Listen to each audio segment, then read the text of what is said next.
വീട് ഗാർഗി. എനിക്ക് ഇതൊന്നും കാണാൻ താല്പര്യമില്ല. മാത്രമല്ല ഞാൻ അങ്ങോട്ട് വരുന്നില്ല. നീ അങ്ങോട്ട് പോണ്ട, ഇവിടെ നിന്ന് കാണാലോ. അവിടെ എന്താ ഇത്ര കാണാനുള്ളത്? അത് നിനക്കറിയില്ലേ? നിന്റെ ഭർത്താവിന്റെ പുതിയ ഭാര്യയാകാൻ പോകുന്ന പെൺകുട്ടി ഈ ഫംഗ്ഷനിൽ വരാൻ സാധ്യതയുണ്ട്. നിക്കവിടെ. ഒന്നല്ല, ഒന്നിലേറെ പെൺകുട്ടികൾ ഉണ്ടാവുമെന്നാ തോന്നുന്നേ. അതിൽ നിന്ന് ഒരു പെൺകുട്ടിയെ വിശാൽ ബ്രോ സെലക്ട് ചെയ്യും. എല്ലാം ഒന്നിനൊന്നും മികച്ചതാവാനാ സാധ്യത. എല്ലാ പെൺകുട്ടികളെയും നീ കണ്ടാലേ ആരെ സെലക്ട് ചെയ്യുമെന്ന് അറിയാതെ വിശാൽ ബ്രോ കൺഫ്യൂഷൻ അടിച്ച് നിൽക്കുമ്പോ നിനക്ക് ചിലപ്പോ സഹായിക്കാൻ പറ്റും.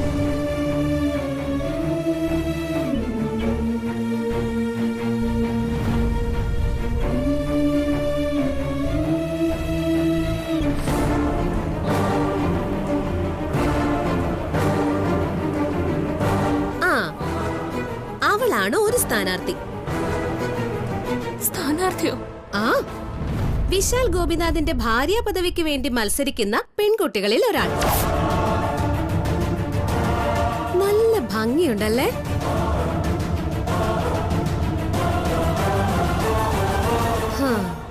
കാശുകാരിയാണെന്ന് ഒറ്റ നോട്ടത്തിൽ അറിയാം. അവൾ ഇട്ടിരിക്കുന്ന ഡ്രസ് കണ്ടില്ലേ? ആ ദേ അടുത്തയാള്.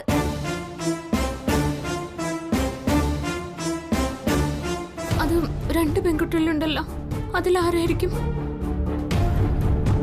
അതെന്ത് ചോദ്യം അത്? ആ ഗിഫ്റ്റ് ബോക്സ് പിടിച്ചിരിക്കുന്ന പെൺകുട്ടി തന്നെയാ.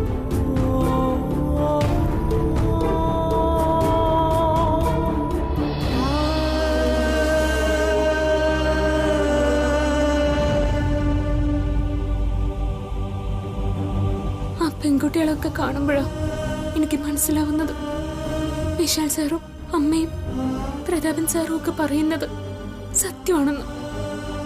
ഞാൻ അദ്ദേഹത്തിന് ചേരില്ല. പാർവതി, അവരുടെയൊക്കെ പരിഷ്കാരങ്ങൾ കണ്ടില്ലേ? വില കൂടിയ ഉടുപ്പ്, ചെരുപ്പ്, വാച്ച്. അവരുടെയൊക്കെ 10 അടി പുറകെ നിൽക്കാനുള്ള യോഗ്യത പോലും ഈ പട്ടിക്കാട്ടുകാരിക്കില്ല. നീ പറയുന്നത് തെറ്റാ പാർവതി. നന്നായി ഒന്ന് തേച്ചു കഴുകിയ പോകുന്നതാ അവരുടെയൊക്കെ സൗന്ദര്യം. ഇതേ കലർപ്പില്ലാത്തതാ. പിന്നെ പാർവതിക്ക് മാർക്കിടേണ്ടത് പരിഷ്കാരം നോക്കിയൊന്നും അല്ല, മനസ്സിന്റെ ശുദ്ധി നോക്കിയ. എത്ര സുന്ദരിമാര് നിരന്നു നിന്നാലും നിനക്ക് ഞാനിടുന്ന മാർക്ക് 100-ൽ 100.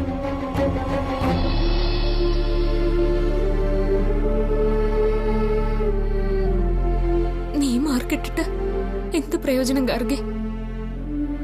മാർക്കിടേണ്ട ആള് എനിക്കിട്ടിരിക്കുന്നത് പട്ടപൂജയോ?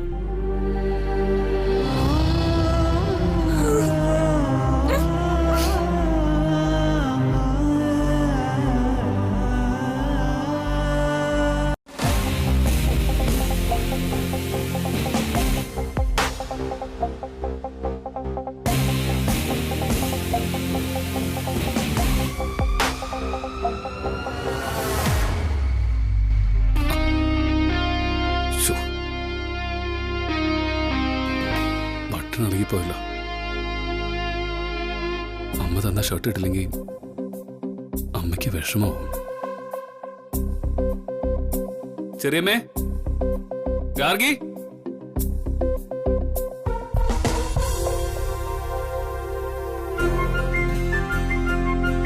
അതെ, ചെറിയമ്മയും ഗാർഗിയൊക്കെ തിരക്കില്ല. എന്താ വേണ്ടേ? ഇതിന്റെ ബട്ടൺ ഇളകിപ്പോയി.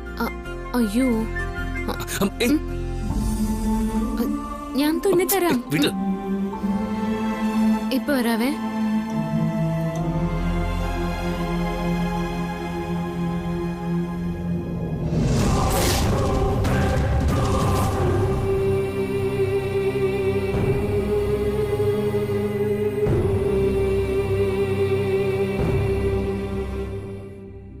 ഷർട്ട്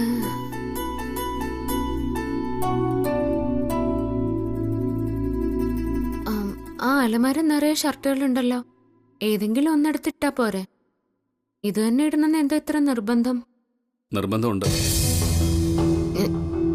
ഞാൻ ചോദിച്ചെന്നേ ഉള്ളൂ. എനിക്ക് സംഗീതോപകരണങ്ങളുടെ പേരൊന്നും അറിയില്ല. ആകെ അറിയുന്നത് പുല്ലാങ്കുഴലും വീണയും പാട്ടുപെട്ടിയൊക്കെയാ.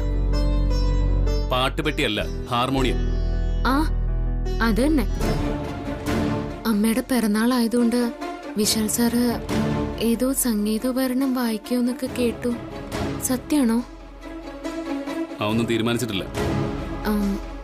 എന്നാ തീരുമാനിക്കണ്ട. ഇന്നത്തെ പരിപാടിയില് സാറ് കൂടുതൽ സമയം നിൽക്കൊന്നും വേണ്ട. നീ പറഞ്ഞു വരുന്നത് എന്താണെന്ന് എനിക്ക് മനസ്സിലായി. അമ്മയുടെ പിറന്നാള് ഞാൻ ആഘോഷിക്കാൻ പാടില്ലെന്ന് ഒരവസരം കിട്ടിയപ്പോ എന്റെ ഭാര്യ ചമയാൻ നോക്കുകയാണോ? ഞാൻ ഭാര്യ ചമയാൻ നോക്കിയതൊന്നും അല്ല. ഈ വീട്ടിലും സാറിന്റെ മനസ്സിലും എന്റെ സ്ഥാനം എന്താണെന്ന് എനിക്ക് നന്നായിട്ട് അറിയാം. അമ്മയുടെ പിറന്നാള് സാർ ആഘോഷിച്ചോളൂ. എല്ലാവരും ഒത്തുകൂടുന്ന നേരത്ത് പോണ്ടെന്ന് മാത്രമേ ഞാൻ പറയുന്നുള്ളൂ. അമ്മയ്ക്ക് വേണ്ടി സംഗീതോപകരണം വായിച്ചു കൊടുക്കുന്നതിലോ പാട്ടുപാടി കൊടുക്കുന്നതിലോ ഒന്നും എനിക്ക് എതിർപ്പില്ല. പക്ഷേ അതൊന്നും അവിടെ വെച്ച് വേണ്ട. അതേ ഞാൻ പറയുന്നുള്ളൂ. എന്താ കാരണം?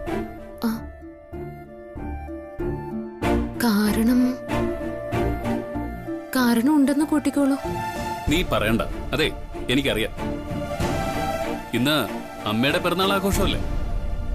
അമ്മ നിന്റെ ശത്രുവാ. അതാണ് ഒന്നാമത്തെ കാരണം. പിന്നെ ഇവിടെ വരുന്ന അതിഥികളെ കുറിച്ച് നിനക്ക് എന്തോ ഒരു സൂചന കിട്ടിയിട്ടുണ്ട്.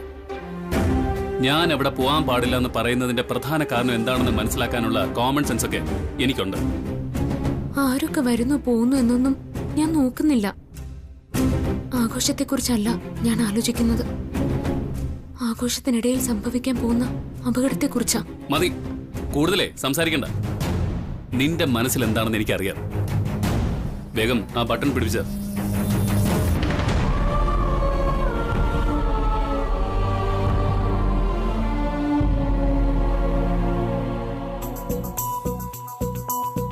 കൊട്ടാരം പോലത്തെ വീട്, കോടീശ്വരന്മാരാണെന്ന് ഒറ്റ നോട്ടത്തിലറിയാം.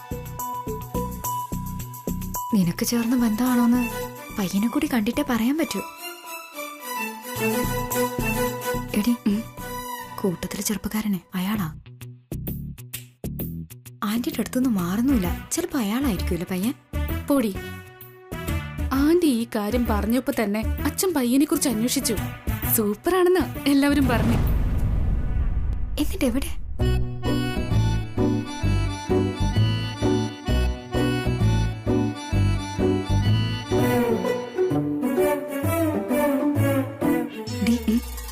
നോക്ക്, ഇതാണോ? അയാളൊന്നും അല്ല.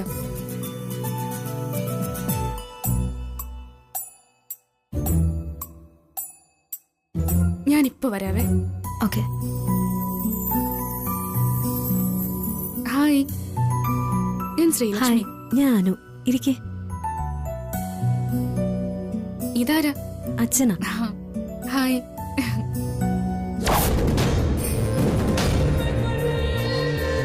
പ്രതാപ, അനുവും ശ്രീലക്ഷ്മിയും പരസ്പരം പരിചയപ്പെട്ടോ? അതുകൊണ്ടെന്താ? അവർ ഞാൻ ഈ പാർട്ടിക്ക് വിളിച്ചത് എന്തിനാണെന്ന് അവർക്കറിയാം. പക്ഷേ രണ്ടുപേരും ഒരേ കാര്യത്തിനാ വന്നിരിക്കുന്നെന്ന് അവർക്കറിയില്ല. ഫംഗ്ഷൻ കഴിയുന്നവരെ അവരത് അറിയാനും പാടില്ല. അറിഞ്ഞാൽ എന്താ കുഴപ്പം?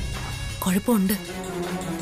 നല്ലത് സെലക്ട് ചെയ്യാൻ വേണ്ടി വിശാലിന് മുമ്പിൽ അവരെ നിർത്തിക്കൊടുക്കാനാണ് നമ്മുടെ ഉദ്ദേശമെന്ന് അവരറിഞ്ഞ അവർ ചിലപ്പോൾ പ്രശ്നം ഉണ്ടാക്കും. അല്ലെങ്കിൽ തന്നെ എന്റെ തലയിൽ കയറാൻ ഒരു കാരണം നോക്കി നടക്കുക ഇവിടെയുള്ളവര്. ഞാനിപ്പോ എന്താ വേണ്ടത്? അവര് തമ്മിൽ കൂടുതൽ സംസാരിക്കാനോ എടുക്കാനോ അവസരം കൊടുക്കരുത്. രണ്ടുപേരെ രണ്ടിടത്തേക്ക് മാറ്റണം. അത്രയല്ലേ ഉള്ളൂ. അത് ഞാൻ ഏറ്റു.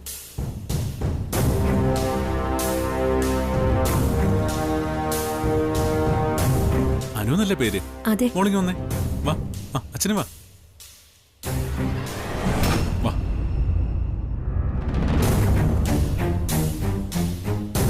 പിടിരിക്കേ.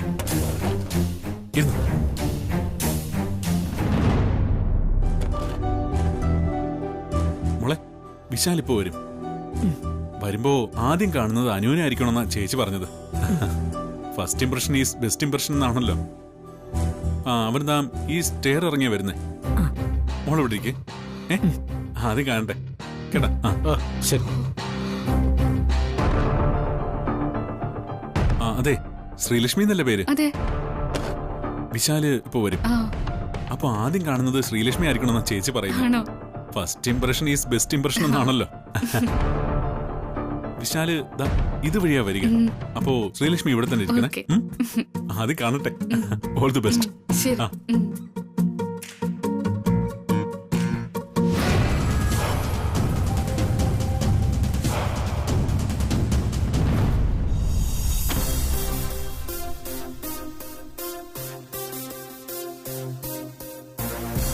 മതി, എത്ര നേരം ഇത്? നീ എന്നെ അയ്യോ,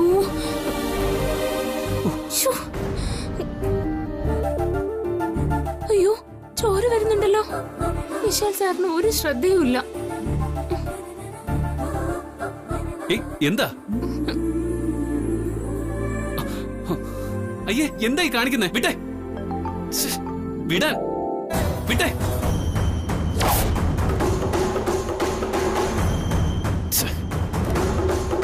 വിശാൽ, നീ റെഡിയായില്ലേ? ഇവളെന്താ നിന്റെ മുറിയില്? അല്ല, അത് അമ്മ ഗിഫ്റ്റ് തന്ന ഷർട്ടിന്റെ ബട്ടൺ ഇളകിപ്പോയി.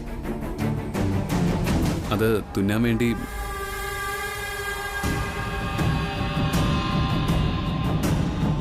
ചിലത് പൊട്ടിപ്പോയ അങ്ങനെ അങ്ങ് വിട്ടേക്കണം. വീണ്ടും തുന്നിപ്പിടിപ്പിക്കാൻ നിൽക്കരുത്. ഞാൻ പറയുന്നതിന്റെ അർത്ഥം നിനക്ക് മനസ്സിലാവുന്നുണ്ടോ? നീ ആ ചേച്ചിയുടെ ബർത്ത്ഡേ പാർട്ടിയിലെ മെയിൻ അട്രാക്ഷൻ. പെട്ടെന്ന് വാ. അങ്ങോട്ട് പോവാതിരുന്നൂടെ? ഓ, ഞാൻ എന്റെ അമ്മയെ ഇൻസൾട്ട് ചെയ്യണമായിരിക്കും. നീ പലതും പറയുന്ന എനിക്കറിയാം, പ്രത്യേകിച്ച് ഇന്നത്തെ ദിവസം.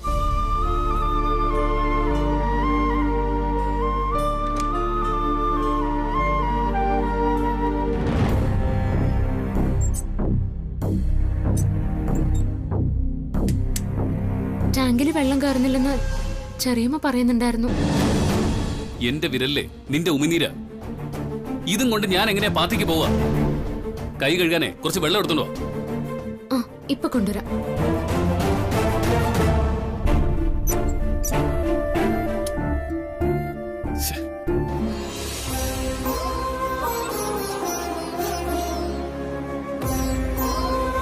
പാർവതി ഒന്നും തുറന്നു പറയുന്നില്ലെങ്കിലും അവളുടെ പേടിയും വെപ്രാളവും കണ്ടാലറിയാം വിശാലിന് എന്തോ അപകടം സംഭവിക്കാൻ പോകുന്നെന്ന്.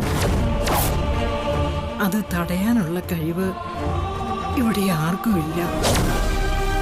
ചിരിച്ചുകൊണ്ടില്ലായ്മ ചെയ്യാൻ വേണ്ടി ശ്രമിക്കുന്ന ശത്രുക്കളിൽ നിന്നും എന്റെ കുഞ്ഞിനെ രക്ഷിക്കണേ സർവീശ്വരന്മാരെ.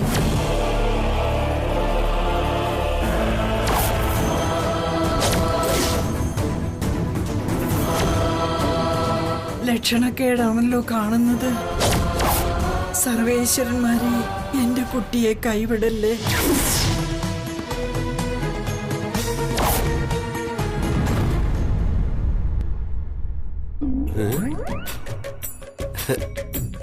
എക്സ്ക്യൂസ് മീ,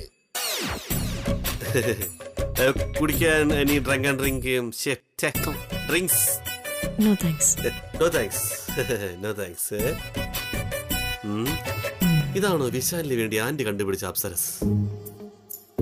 എനിക്കും ഉണ്ടൊരമ്മച്ചി. ഇതൊക്കെ ആരോട് പറയാൻ? അപ്സരസ് നമ്പർ 2. വിശാലിന്റെ തലവറയാ വര. ഇഷ്ടമുള്ള എടുക്കാലോ.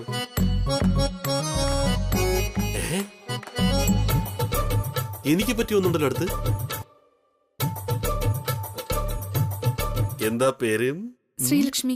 കുട്ടിയുടെ അല്ല, ഈ കുട്ടിയുടെ എന്താ പേര്?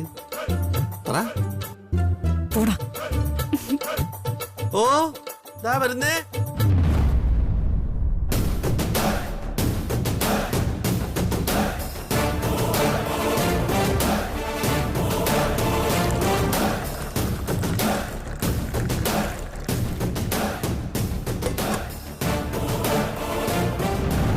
ഉദയനൂരമ്മേ, ഞാൻ ചെയ്യുന്നത് തെറ്റാണ്, പാവമാണ്. അദ്ദേഹത്തെ പിടിച്ചു നിർത്താൻ വേറൊരു വഴിയില്ലാത്തതുകൊണ്ടാ.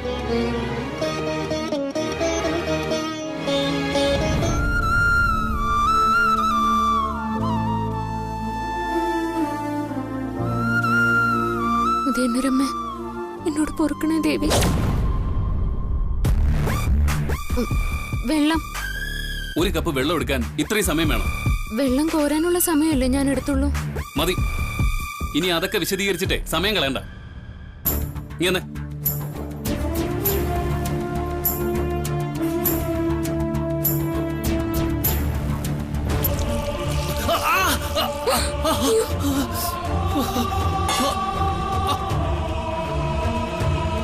ഇടി.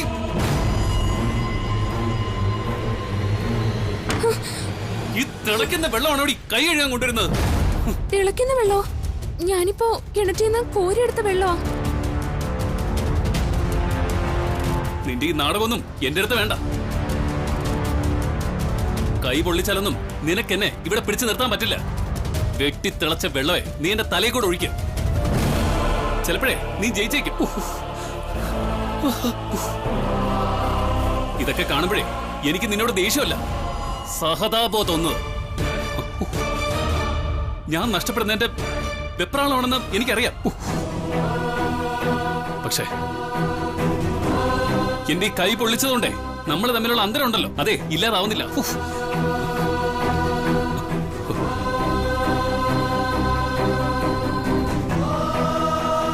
ഇന്നത്തെ ആഘോഷത്തിനിടയിൽ നിങ്ങൾക്ക് അത് സംഭവിക്കാതിരിക്കാനാ ഞാൻ ഈ നാടകമൊക്കെ കളിച്ചത്. അല്ലാതെ നിങ്ങളെ പിടിച്ചടക്കാനൊന്നുമല്ല, നിങ്ങളുടെ ജീവൻ പിടിച്ചു നിർത്താനാ. ദൈവത്തെ ഓർത്ത് ഞാൻ പറയുന്നൊന്ന് നിങ്ങൾ വിശ്വസിക്കണം.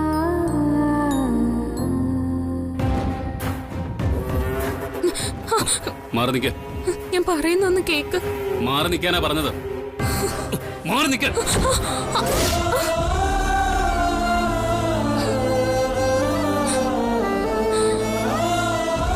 എന്റെ ദേവി,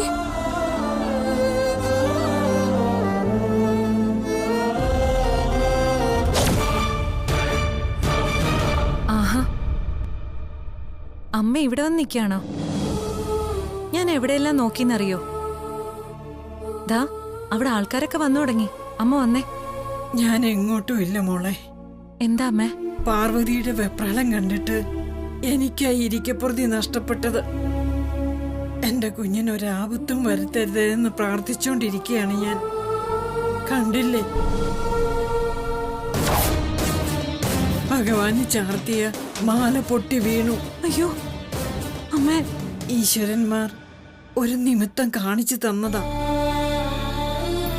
പാർവതി, നീ ഇത് കണ്ടില്ലേ? ഭഗവാന് ചാർത്തിയ മാലയാ. അമ്മ പ്രാർത്ഥിച്ചോണ്ടിരുന്നപ്പോ പൊട്ടി വീണൂന്ന്. എന്തോ അനിഷ്ടം സംഭവിക്കാൻ പോകുന്നതിന്റെ സൂചനയാന്ന് അമ്മ പറയുന്നേ. എനിക്കും ആ പേടിയുണ്ട് അച്ഛമ്മേ. പിറന്നാൾ ആഘോഷത്തിൽ പങ്കെടുക്കാൻ പാടില്ല എന്ന് അദ്ദേഹത്തോട് ഞാൻ പറഞ്ഞതാ, പക്ഷെ കേൾക്കുന്നില്ല. അദ്ദേഹം അതിൽ പങ്കെടുക്കാതിരിക്കാൻ വേണ്ടി ഞാൻ പലതും ചെയ്തു നോക്കി. പക്ഷെ അതൊന്നും വകവെക്കാതെ അദ്ദേഹം അങ്ങോട്ട് പോയി. ഞാൻ എന്താ ചെയ്യേണ്ടത്? അച്ഛമ്മയും ചെറിയമ്മയും കൂടി എനിക്കൊന്ന് പറഞ്ഞതാ. എനിക്കറിയില്ല മോളെ. എന്റെ കുഞ്ഞിന്റെ ജീവൻ ഈശ്വരന്മാരുടെ കയ്യിൽ കൊടുത്തിട്ട് ഇവിടെ ഇരുന്ന് പ്രാർത്ഥിക്കാനേ അച്ഛമ്മയ്ക്ക് കഴിയൂ. വിശാലിന് അപകടം വരുന്നു നിനക്ക് തോന്നിയിട്ടുണ്ടെങ്കിൽ അവനെ രക്ഷിക്കാൻ ഇനി മോൾക്ക് മാത്രമേ കഴിയൂ. ഞാൻ വെറും അടുക്കളക്കാരിയല്ല ചെറിയമ്മ. വീട്ടുകാരും വിരുന്നുകാരും ആഘോഷിക്കുന്നിടത്തേക്ക് പോകാൻ അനുവാദമില്ലാത്ത വെറും ഒരു അടുക്കളക്കാരി.